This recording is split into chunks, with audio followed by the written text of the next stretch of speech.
Okay, so helminths is basically, those are your parasitic worms.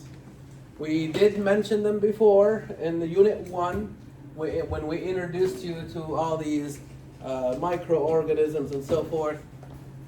They are during their cell cycle.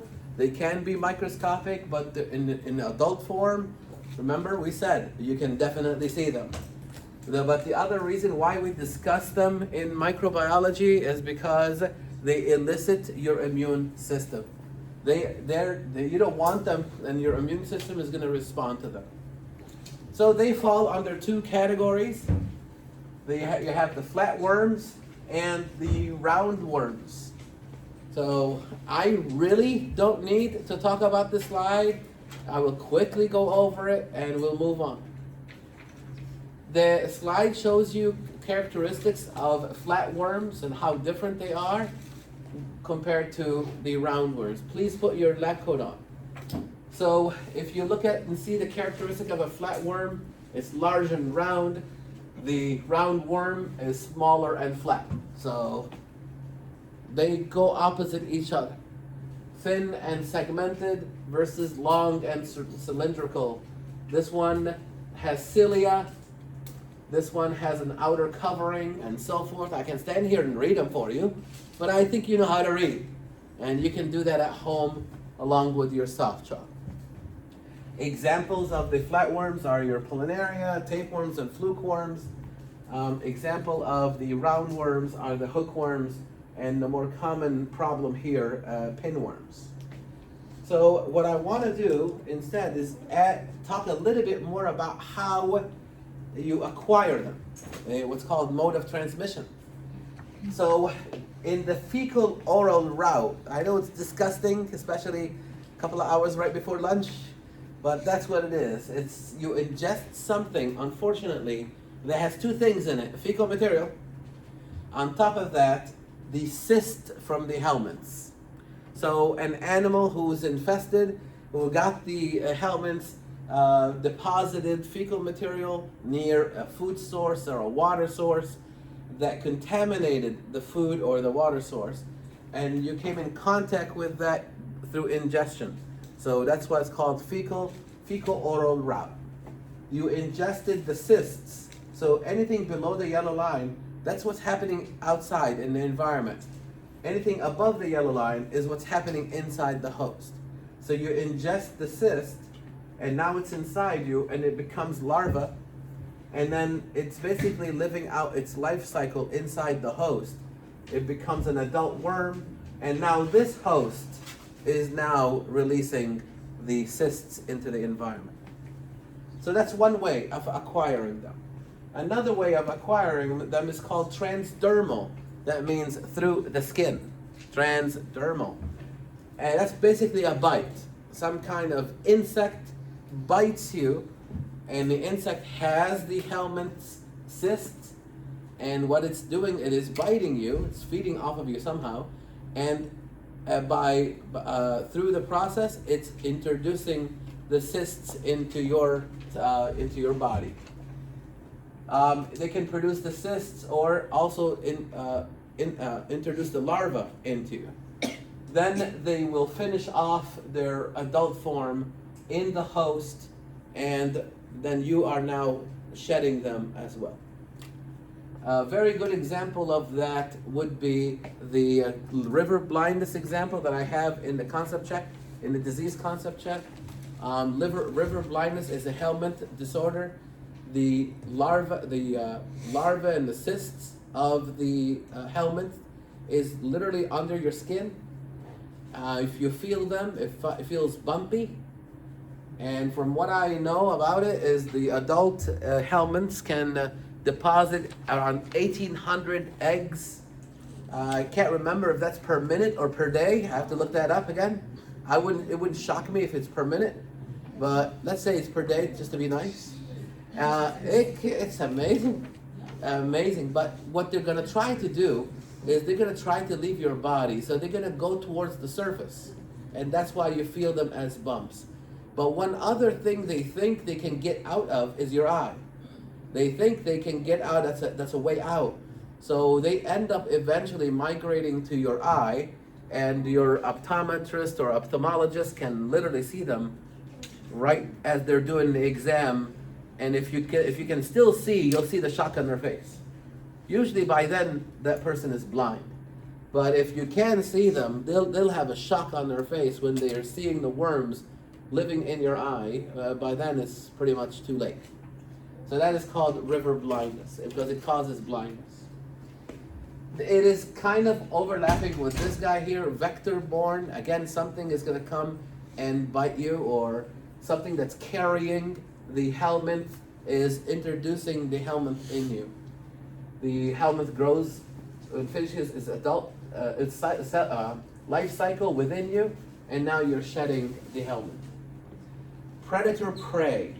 The predator eats the prey, not knowing that the prey already has the helminth in it. So the prey is infected. The predator has no idea about that. All the predator is worried about is food. So the predator eats the prey. Now the predator also has the helminth. So these are the 4 ways of helminth transmission, how you can acquire them. But what we're really here for is viruses. So let's turn the page, change the subject, and go on to viruses. I wish I had a little bit more time. Last time I could have finished that, and we just started with viruses today. But here we go. We're at viruses. And what did I tell you about viruses? That's when the fun begins. So let the fun begin. All right. Viruses, like you see up here, viruses are basically acellular. We mentioned that before. They are not cells. Everything else that we talked about so far, algae, bacteria, archaea, these are all cells. Now we get into an area where these are non-cellular pathogens. We call them acellular, with no cells, not a cell. So what are they if they're not cells? They are basically packages. It's a package, a protein package. And inside that package, you have genetic material. So it is a protein package like you see up here. And inside that package, you have genetic material. But what's the package made up of? It's protein, but it's made up of subunits called capsomeres. So the simple subunit is called a capsomere. Here it is, capsomere. So it takes a whole bunch of capsomeres. You put them together to get the capsid. So a capsomere is a simple subunit that the virus uses to assemble or make the capsid. But the capsid is the container, and inside the capsid you have genetic material. That's a virus. That's the simplest way of describing this, a virus. But if you look at the genetic material, you find that there are viruses that have DNA as their genetic material. No surprise. But there are some viruses that have RNA as their genetic material. But there are no viruses, and I have to put a disclaimer, so far, that have both of them. No viruses so far that have DNA and RNA.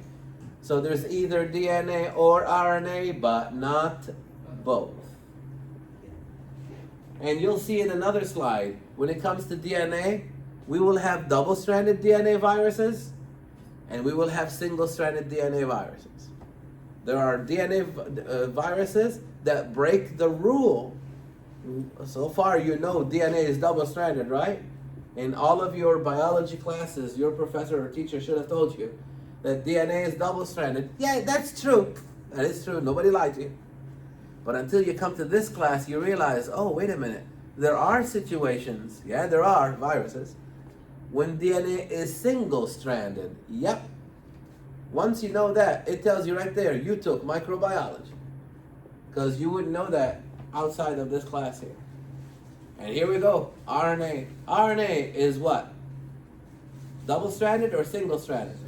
Single-stranded. And that's true until you come to this class. There are viruses that have double-stranded RNA. So viruses break the rule. Remember that. There are viruses that are double-stranded DNA and single-stranded DNA viruses. There are viruses that are single-stranded RNA and double-stranded RNA. And we'll talk more about that. So again, if you look at what a virus is, it's basically a package of protein with genetic material in there. That's all. You cannot use a regular microscope to see a virus. You have to use an electron microscope, because viruses, you know what? If you go up to a virus and you say you are microscopic, it's gonna be insulted. Microscopic? You mean you can use a light microscope to see me? Yeah, good luck. There were viruses on your slides the other day. You didn't see them because you can't see them with these microscopes. You have to use an electron microscope because viruses are ultra microscopic. Don't insult them. All right, that could be on the exam. Which of the following describes a virus, right? I would put microscopic as choice A, because a lot of students go to the first familiar thing and they answer it, and not realize that another choice is ultra microscopic. Remember, don't insult the virus and call it microscopic. Call it ultra microscopic. Very good. The other thing a virus is, it is an obligate, write it down, obligate intracellular parasite. We talked about this before in Unit 1. Obligate intracellular parasite. What does that mean? It's a parasite of your cells. It goes into your cell. Intracellular parasite. It is a hijacker of your cells. And that is mandatory by the virus. Now, you don't care for that. It's the virus that says, I have to do this. And that's the obligate part. So a virus is an obligate. That means it is obligated to enter your cells if it wants to replicate. So watch this now. A virus on your countertop is doing nothing. It's just sitting there, doing absolutely nothing. We call that inactive. So the viruses on your book bag, on your cell phone, on your countertop, they're inactive viruses. They are doing absolutely nothing because they need a host cell. They need to enter the cell, a cell, to activate. What does the word activate mean in the world of viruses? It means to replicate. As far as we know, that's all they do, is make copies of themselves. They cannot make a copy of themselves, thank God, by sitting out here on the table. They can't do that. They have to hijack your cell. They have to enter your cell, and then they cause problems for you. They start copying themselves. That's why we call them obligate intracellular parasites. They have to hijack your cell. So look what I did. I subtly, indirectly changed your point of view on how you refer to a virus. You refer to a virus either active or inactive. You never refer to them as dead or alive. Never, ever do that again. Because you took microbiology. Let everybody else say, I killed the virus. Go ahead. And you want to explain it to them? Go ahead. On the back of a hand sanitizer bottle, it says, this hand sanitizer kills viruses. There's no such thing.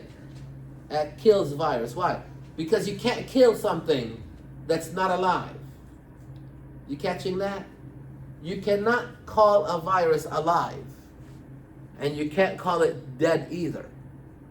So, the reason behind it is because it's actually either inactive or what?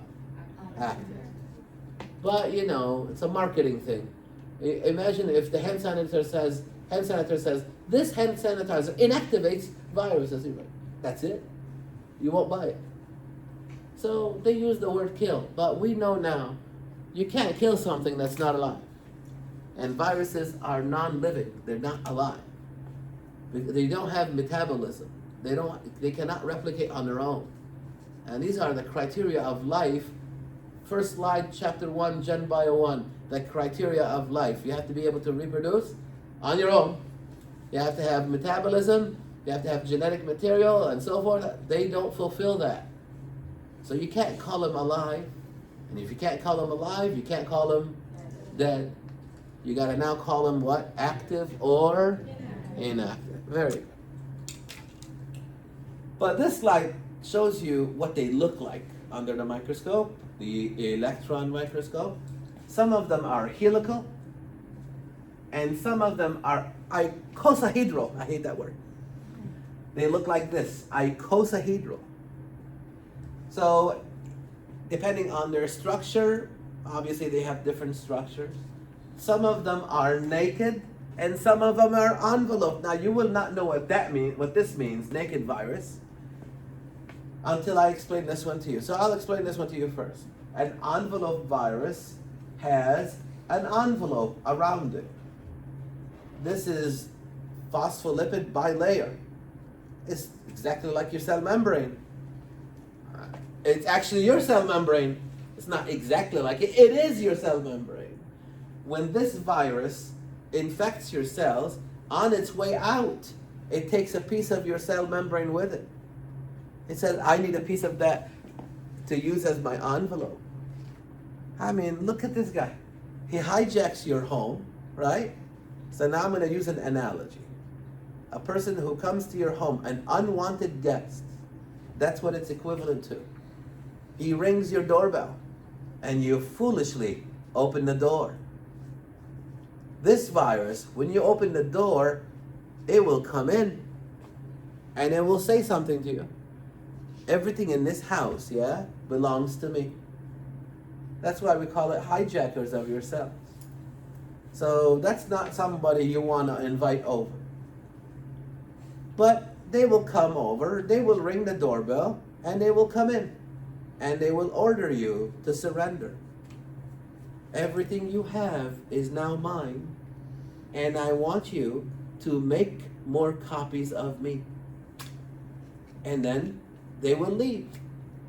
As they're leaving, they realize that it's cold outside, and they take your winter jacket with them. You catching the analogy? Hey, give me your jacket. It's cold outside. So they take their jacket. That's the envelope. They take your jacket, a piece of your cell membrane, wrap themselves with it, and leave. So an envelope virus has an envelope. It's a phospholipid bilayer. It's a piece of your cell membrane. I mean, talk about adding insult to injury, right? So when it's leaving, on its way out, it will take a piece of your cell membrane. It will remove the proteins from the membrane. What is that? I don't use this thing. Get out of here. And it will replace it with things that it needs. One of the things that it needs is this thing right here called spike proteins, because they look like spikes. Oh, it needs those. So it's going to take out the junk in their eyes, the junk proteins, I don't need that, and replace it with spike proteins. Spike proteins are viral proteins. You know what the spike protein is equivalent to in my analogy? It's equivalent to the hijackers, your home hijackers, finger. When this bad guy shows up to your house, he's going to ring your doorbell using his finger. That's the spike protein. Now watch this now. Hopefully the analogy helps you. Watch. The virus has the spike protein. The doorbell is attached to your house. So what's the doorbell equivalent to? Your host receptors. The host cell has receptors that the virus takes advantage of. And watch, attached to it. Meaning ringing the doorbell, right? Now you gotta understand something. Your host receptor is not made for the virus. For example, the COVID-19 virus uses the host receptor called ACE2, angiotensin converting enzyme 2. You don't need to know that. But that's not made for a COVID-19. It does other things. ACE2 is involved in blood pressure and all that stuff. So it has another function. That's what you want it for. It just happens that the COVID-19 spike protein recognizes the ACE2 receptor and binds to it. It just happens. And that's how it gains entry into that cell. So, the spike protein is very important for the virus to enter your cell. And we'll talk more about it. But I wanted you to see where the spike protein is. Look up here on the envelope virus compared to the naked virus. Now the question first is, what's a naked virus? Easy. It's one without an envelope. You see? Envelope virus has an envelope. It gets it from the host cell membrane. The naked virus does not have an envelope. But now the question, obvious one, is where is the spike protein in the naked envelope? Sorry, in the naked virus. It's on the capsid itself. Nice question on the next exam. That would be exam 2. So take a look at the picture. The spike protein on the envelope virus is on the envelope. It's embedded within the envelope. The spike protein on the naked virus is on the capsid because it doesn't have an envelope. But they both work the same way. The spike protein here will also ring the doorbell for the cell that it's specific to. Here's another thing you have to understand about spike proteins. Not every spike protein can knock on every door. So let's say, for example, there are 10 viruses on your sidewalk. Not all of them are going to attack your home. One of them says, I really like his home, yeah, and I can ring that doorbell. You guys can't, I can.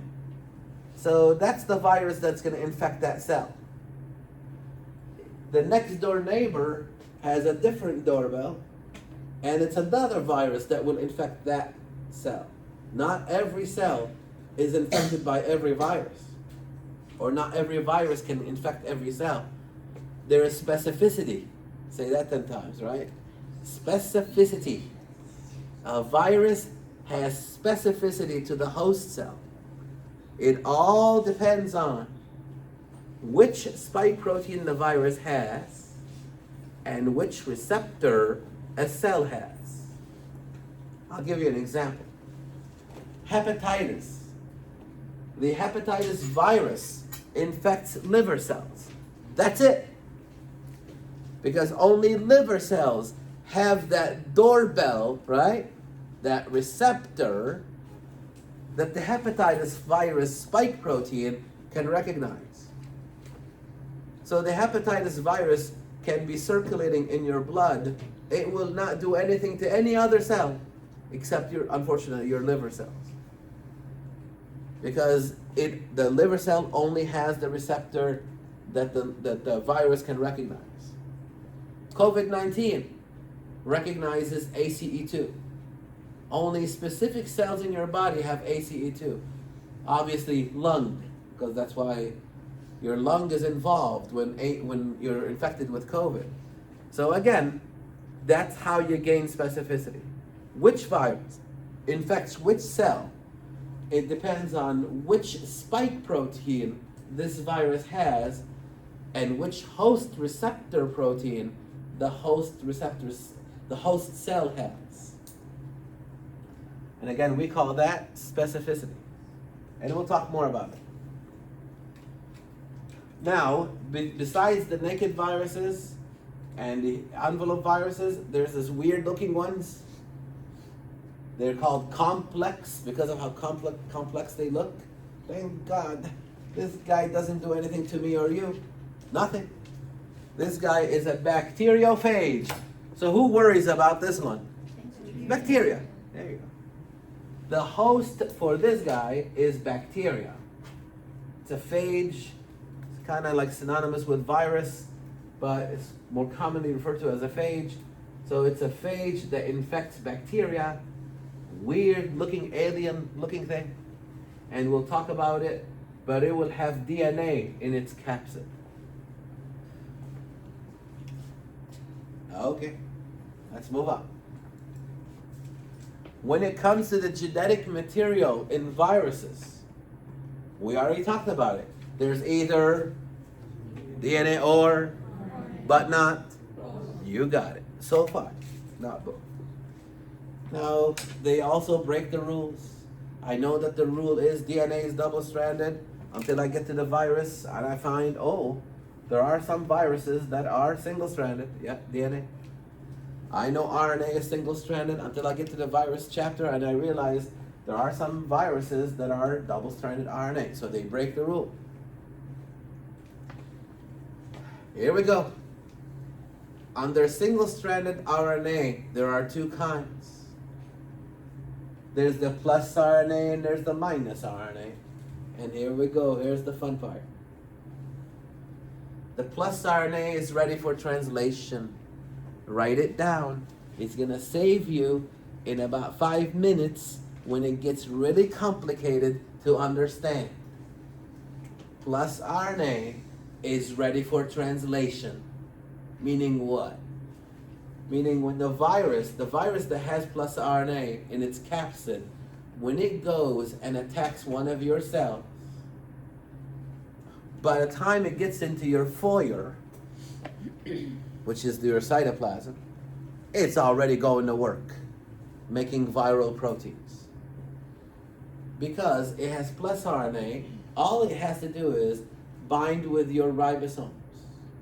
This is no different than, for example, saying messenger RNA. Hopefully you remember, your messenger RNA will bind to the ribosome to make proteins. This guy will bind to your ribosomes and make viral proteins. The genetic material for viruses will have coding sequences to make viral proteins like the capsomeres and the spike proteins. So this plus RNA is a genetic sequence. It's just made up of RNA. One of the genes is for the spike proteins. Another gene is for the capsomeres and whatever else. It's making viral proteins. It just goes into your cells as plus RNA, hijacks your ribosomes, they attach and they start pumping out the viral proteins. This guy goes to work right away. I'm too busy, I can't, no time to waste it. The minus RNA is a little different. Minus RNA, slight delay. Why? Because I have to copy myself first. You gotta catch this part. The minus RNA has to copy itself, watch, into plus RNA. Now it goes to work. You gotta catch this. When you copy minus RNA, what do you produce? Plus RNA.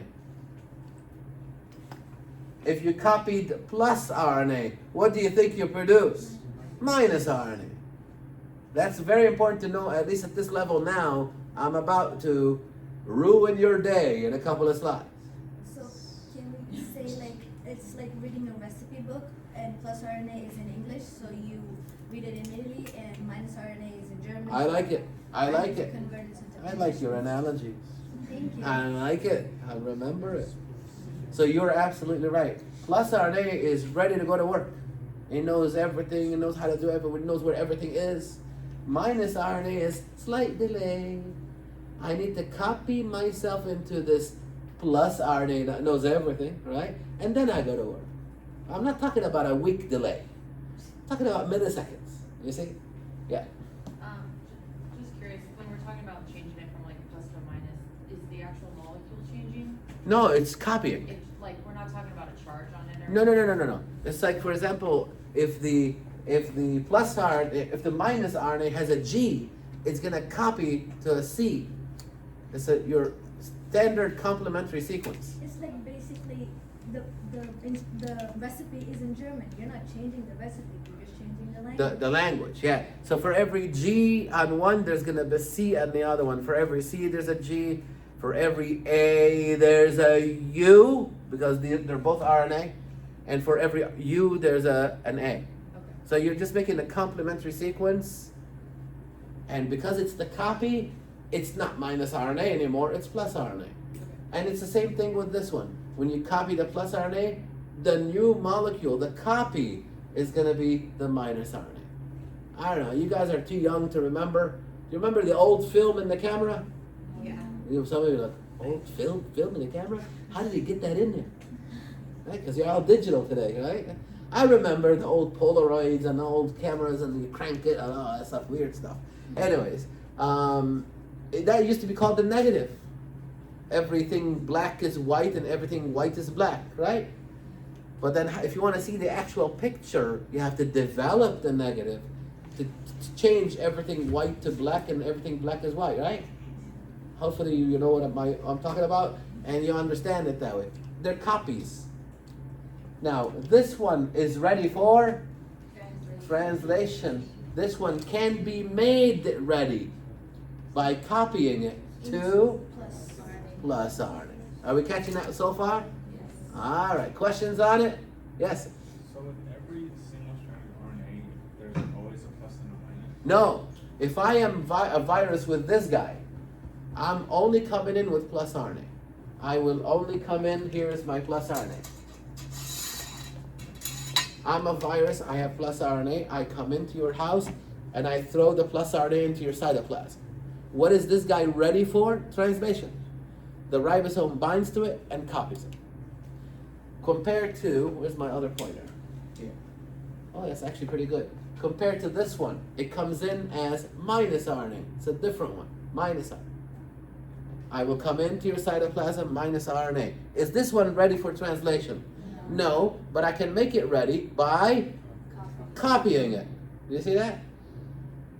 It's this copy that's going to start making the proteins. It's this copy that's going to bind to the ribosomes and make proteins.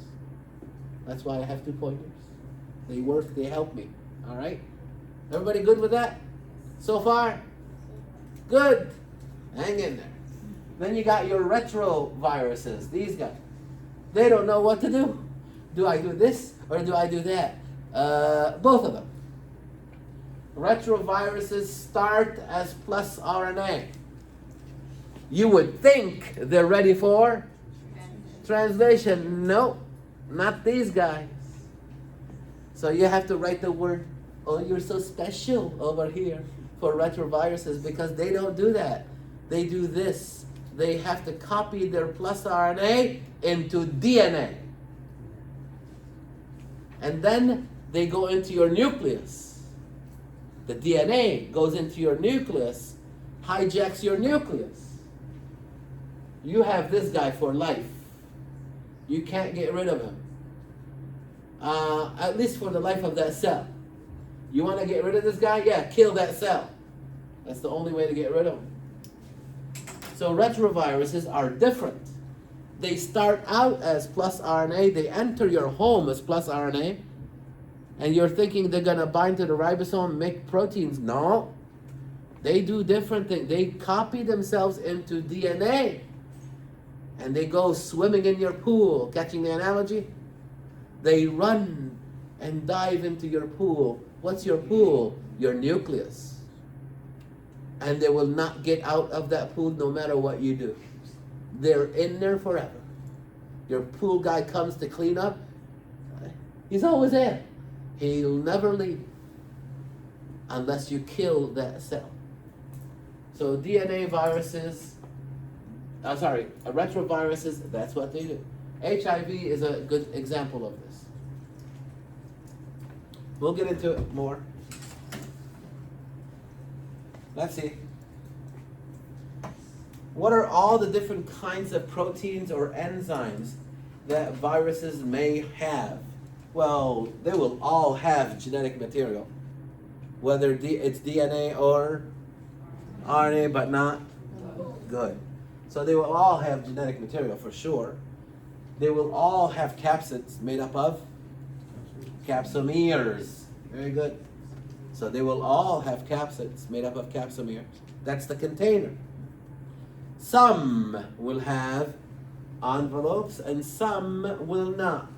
And the ones that have envelopes are called enveloped viruses.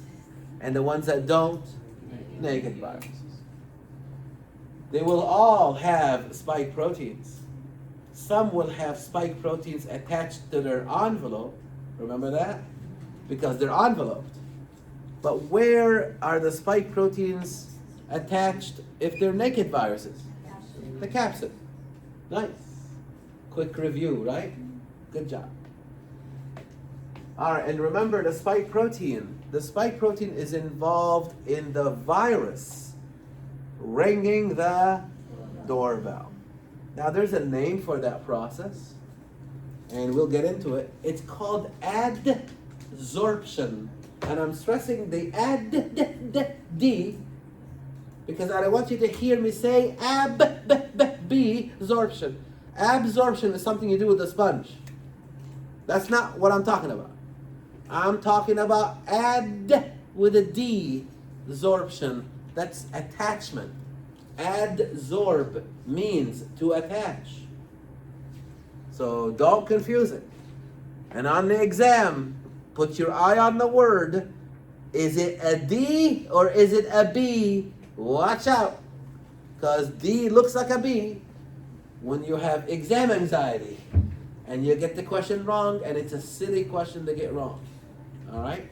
Adsorption, attachment. Completely different meaning from absorption. Watch out. So when the spike protein attaches itself to the host receptor, that's adsorption. It rings the doorbell, and you foolishly open the door. And then we'll talk about all the steps after that. Polymerase. Now, it knows you have polymerases. So it's not going to bring it. If I hijack a cell, I'm not going to bring everything with me. Then why do I need the cell? If I already have everything, why do I need the cell? You see? The reason I'm hijacking a cell is because I'm a virus. I don't have ribosomes. But I want to copy myself, and I need to make proteins, and I don't have ribosomes. I know he does, so I'll hijack his cells to steal his ribosomes. I don't have adenine, guanine, cytosine, and thymine. I don't need to have that. Why? Because I'll just hijack your cell and have you surrender all your A, G, C's, and T's, and U's to me. All the nucleotides that make DNA, now they're mine. All your nucleotides that make RNA, now they're mine. Your amino acids, mine. Your ribosomes, mine. Your whole cell now belongs to me. That cell is no good for you anymore. It used to be your liver cell. It's not a liver cell anymore. It's a viral factory now. You don't want it. You want to actually get rid of it. So when the virus comes in and it knows you have what it needs, why does it bring it with it? It won't. All it will do is steal it from you. It's the enzymes that it doesn't have, that you don't have, I mean. Replicase, we don't have that. Replicase is an enzyme that copies RNA into RNA. We don't have that. We don't have the need for that. We have enzymes that copy DNA to RNA. We call that RNA polymerase, if you remember from Gen Bio 1. RNA polymerase is used in transcription, which is DNA to RNA. But this one is RNA to RNA. We don't have an enzyme like that. So now watch this now. If you're a virus and you know that when you come into the cell, you have to copy the minus RNA to plus RNA to succeed. And you realize that the whole cell does not have this enzyme. What's the solution? The solution is you come in with a little tiny bag that has replicase in it because you don't have it. For example, if I hijack your home, I would never do that to you. But if I did, I would come with my toothbrush. Because I don't want to use, that's disgusting. You catching the analogy? I'll come in with a couple of other things that I know you don't have. If I want to sleep the night or even take over your whole home, I'm coming in with things I know you don't have. Everything else, I'm not going to drag a refrigerator with me. I know you have it. I'll just say it's mine. I'm not going to buy food. I know you have it. I'll say, no, it's mine. That kind of stuff. That's the analogy that I try to share with you guys. Yeah? Does ssRNA negative bring, it has the replicates, but does the ssRNA positive, does it bring? Beautiful question. Beautiful question. The ssRNA plus does not have to bring it with what? Because it has the coding sequence for it. See, watch this. If I am SS plus RNA, I come in, I don't need to bring replicates with me. Why? Because I have the gene for it. And the first thing I'm going to do is make proteins, right? So it will be synthesis on demand kind of thing. You see what I mean? Oh, I like that. I think I'm going to trademark that. I'm going to make the protein right away. Now I have it. So it's kind of like, you know, the toothbrush thing. I have the stuff that makes the toothbrush, so I don't need to bring one with me. That's a bad analogy. Anyways. But if the minus RNA comes in, it has to copy before it can do anything. Well, it needs the replicates for that. And you don't, the host cell doesn't have, so now that one's going to bring the enzyme with it. You're all right. Some of them have to bring the enzyme with them. But others say, I don't have to bring the enzyme. I know he doesn't have it, but I have the coding sequence for it. And the first thing I'm going to do is make proteins, viral proteins. So I don't need to bring it with me. Here's another one, reverse transcriptase. Remember the retroviruses? The HIV, retroviruses. Remember, they come in as RNA, am I right? But they become what? DNA, and then they go into your nucleus. All right. There's an enzyme for that. There's a special enzyme for that. It's called reverse transcriptase. The clever person who discovered this enzyme realized that we normally copy DNA to RNA, and we call that transcription. Am I right? This virus is doing it backwards. It's copying RNA to DNA, and he cleverly called it reverse transcription. And he threw ASE at the end of the word. Why? Because that's an enzyme. Yeah. Take off your jacket, your lab coat. Yeah. Or if you're just going to stand out here, you're fine. Yeah. All right. So reverse transcriptase is basically an enzyme that reverses transcription. What a clever way to name things. Thank God they named it that, because it's easy to remember. Do we have this enzyme? No. Do we have a use for this kind of enzyme? No. The closest thing to this enzyme that we have is called telomerase, but it has a different use. So I don't want to bother you with that. But reverse transcriptase, we don't have this enzyme. So if the virus needs to succeed, and if a retrovirus, it has to come with it. So that little bag will have reverse transcriptase in it. The first thing a retrovirus does is copy its RNA to DNA. Then the DNA goes to your nucleus.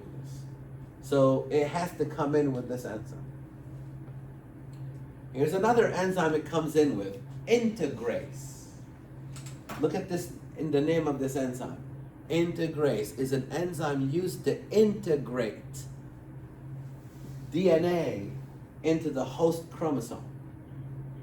So let's look at this now. I am the retrovirus. I have reverse transcriptase to copy my RNA to DNA. Sounds good? I will also come with integrase. That little bag is really busy. It's got two things in it. Reverse transcriptase to copy the RNA to DNA. But it also has integrase. Why? Because once I have the DNA, look up here. Once I have the DNA, I'm going to take the DNA. Let's say you guys are the chromosome. I'm gonna take the DNA and I'm going to, watch, integrate it right into your chromosome. Well, I need an enzyme for that. And it's called integrase. Do you think we have this enzyme?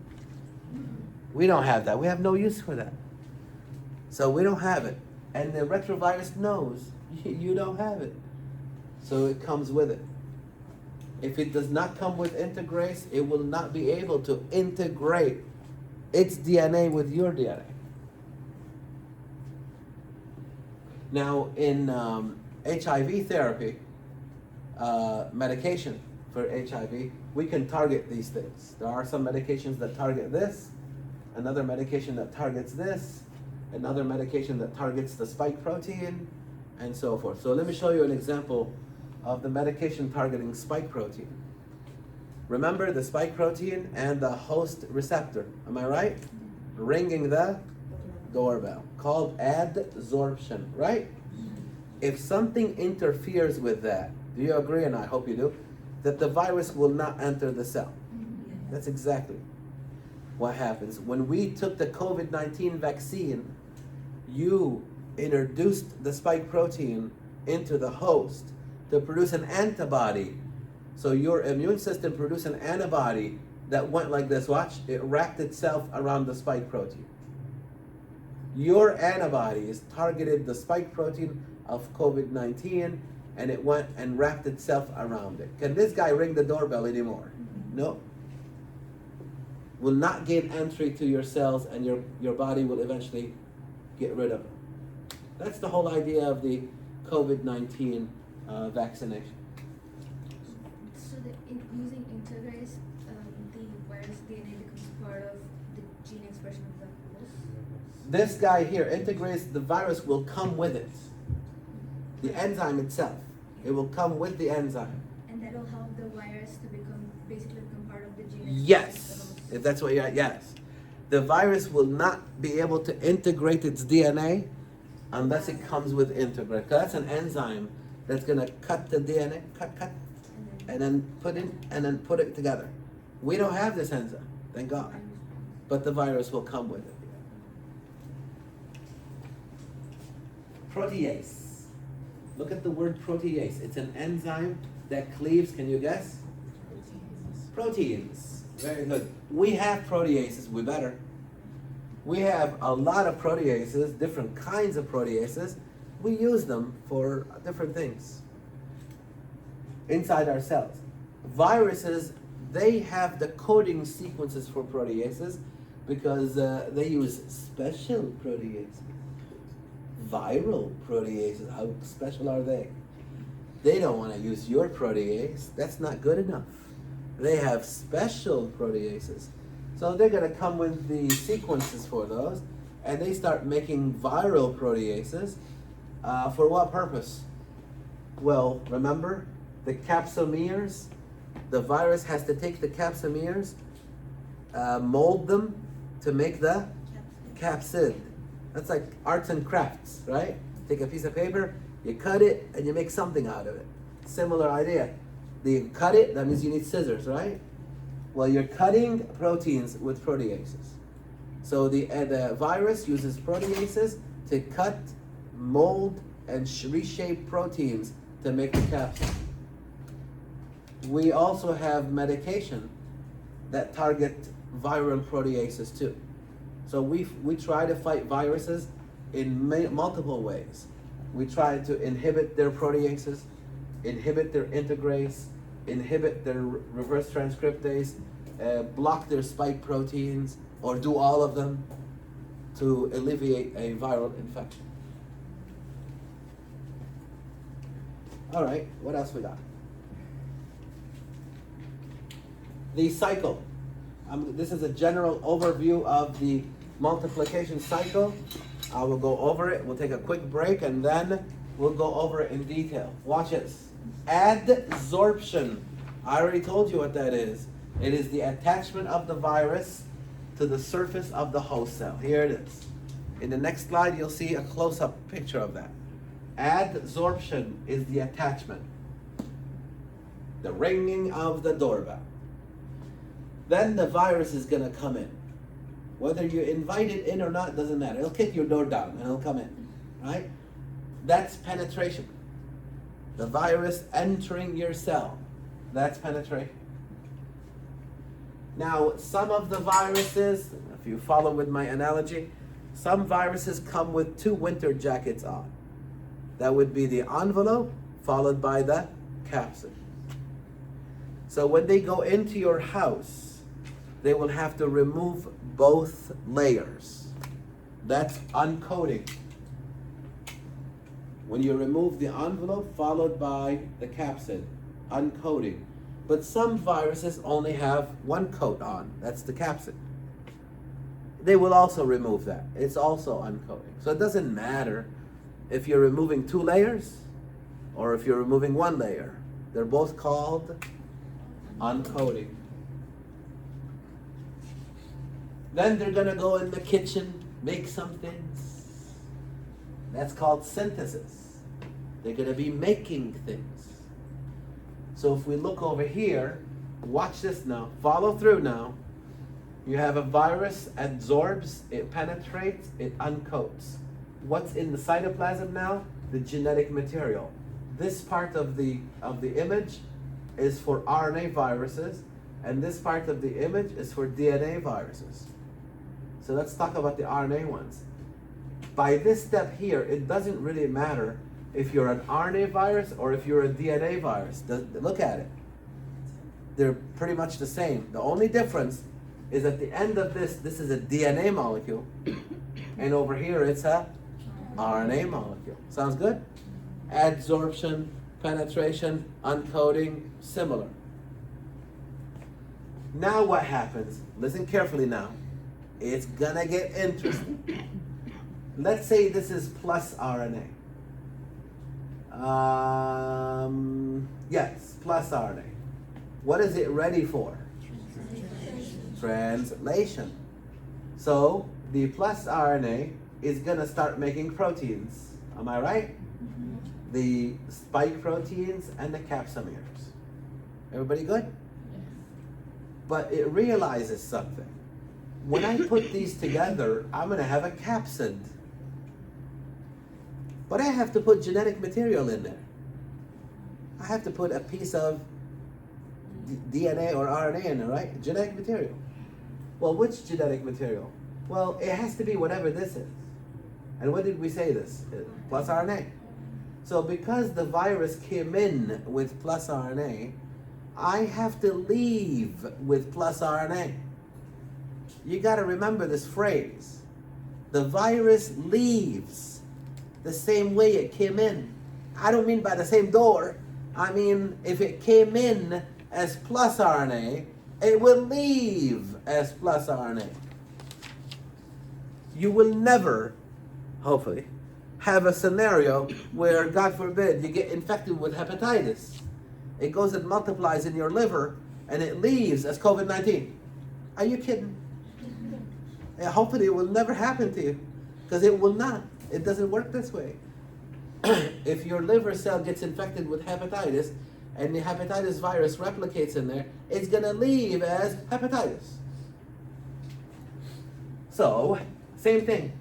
The virus will enter as plus RNA, it's gonna eventually be packaged as plus RNA. But we have a problem. The problem is this. I made the proteins to make the capsid, but I only have 1 copy of the plus RNA. I have 10,000 capsids, and I only have 1 plus RNA. What am I gonna do? Copy it. All right, I copied it. I now have a new problem. When I copied the plus RNA, it is now minus RNA. I can't package the minus RNA because it breaks the rule. I will leave differently. Am I right? What's the final solution? Copy it again. There you go. There you go. That's the clinch. That's the hard part of this chapter here. Look at this. I have plus RNA. I will immediately go to work and make proteins and realize that I will eventually have to load them with plus RNA. So I will need to make copies of this. But when I do make a copy of this, it is now minus RNA. I can't package this one. So what I'm going to do with this one, however, is do this. Watch. Copy, copy, copy, copy, copy, copy, copy. That's what I'm going to do. It's like a copy machine. And I will make a ton of these. And what are these? Plus RNA. Then I will take one of these, with one of these, with one of these, and say, bye-bye. And I'll take one of these, with one of these, and one of these, and leave, bye-bye. And we call that release. Yeah. The blue things are what? The blue things, which one? This one? No, the one above it. The This? square and the triangle. That's the capsomeres, and that's a spike protein. And the capsomeres make capsid. Exactly. You're going to put a whole bunch of these together to make a capsid. Put the spike proteins around them, and put one copy of this inside. Here it is. You see it up here? And then they will leave. The putting things together is called assembly. The leaving is called release. Did we catch that part? You came in as plus RNA, you have to leave as plus RNA. That means you have to copy yourself into minus RNA, but then you have to copy yourself back to plus RNA. Now, if this was minus RNA, the arrows would look differently. If it was minus RNA, I would have to copy myself into plus RNA first. Am I right? And then the two arrows that you see here would be coming out of this one, because it's the plus RNA that makes the proteins. But then you realize I can't package that, so then you're going to copy, copy, copy, copy, copy to make the minus RNA. And put them together and they leave. There's another slide for that. But this is kind of like the second level to it before I finalize it with the last slide. Does everybody understand that? Questions at all? Good. How about DNA virus? Well, DNA viruses, once they reach this point, they're shooting for the pool. They're shooting for your nucleus. They're going to integrate into your DNA. You have them for life. Can't get rid of those. This is similar to that. An example of that is hepatitis. Herpes, not hepatitis. Herpes. Herpes incorporates its DNA into your chromosome, and now you have it. And from time to time, it flares up. It will sit in your chromosome doing absolutely nothing. And from time to time, it says, oh, let's have some fun. It will transcribe and translate like any other gene that you have in your chromosome. But this one is not making your blue eyes blue or your blonde hair blonde. It's producing viruses and causing a problem.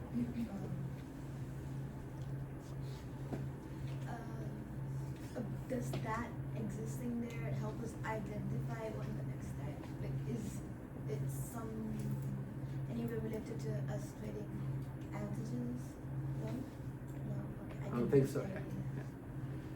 All right, cool. Take a quick 5-minute break. You deserve it, and we'll come back. 5 minutes, please.